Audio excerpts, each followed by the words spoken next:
So, when the world starts to panic, where does the smart money go? Well, lately it's been going somewhere new. In this explainer, we're going to break down how savvy investors are using crypto during times of global conflict. Okay, let's just get one thing straight right from the get-go. War is bad. It's a terrible, destructive thing. I mean, there's absolutely no debating that. But from a purely financial point of view, these moments of incredible stress, they create huge shifts in the markets. And these shifts, they open up some really unique opportunities, but only for those who know where to look. And right now, the asset class that's reacting faster than anything else, I mean with almost lightning speed, is crypto. All right, let's really dive into what's happening here.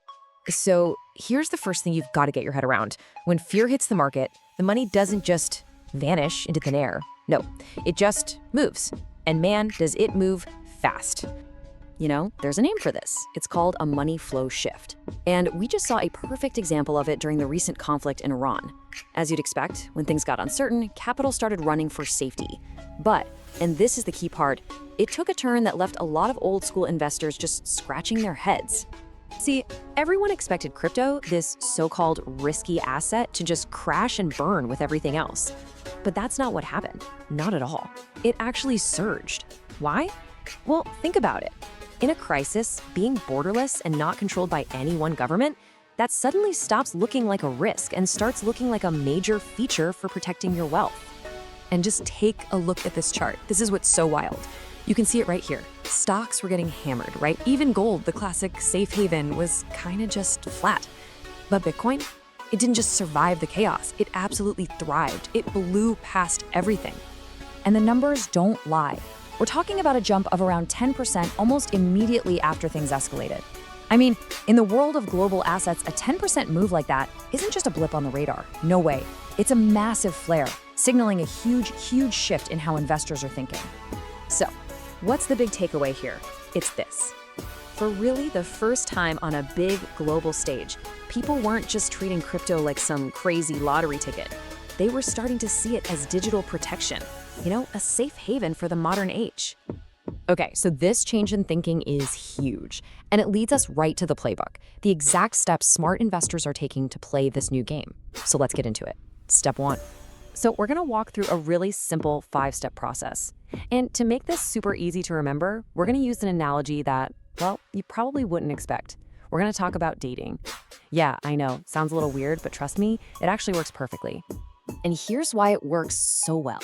Think about it. In dating, you can get caught up in your feelings, right? You follow your heart.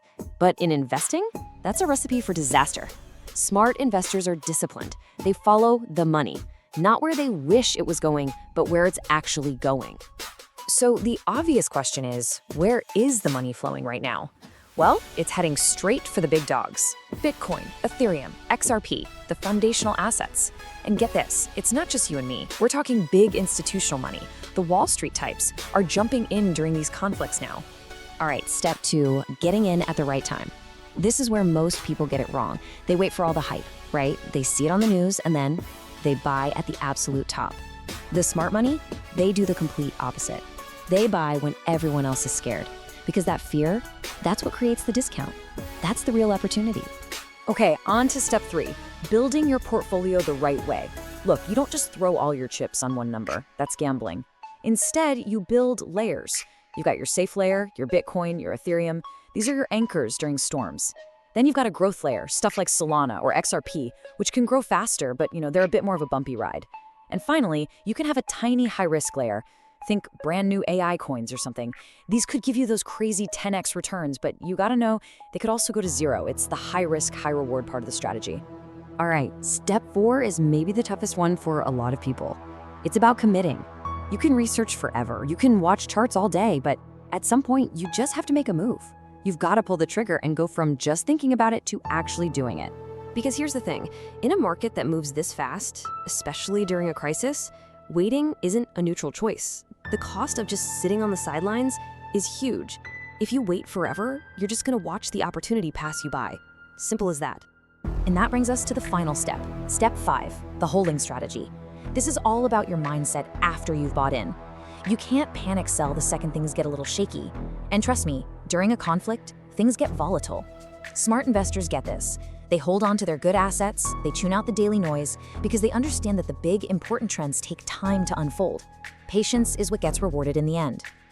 So when you put all this together, it really comes down to one fundamental choice, a choice that you and every other investor have to make when the world gets crazy and the headlines are all doom and gloom.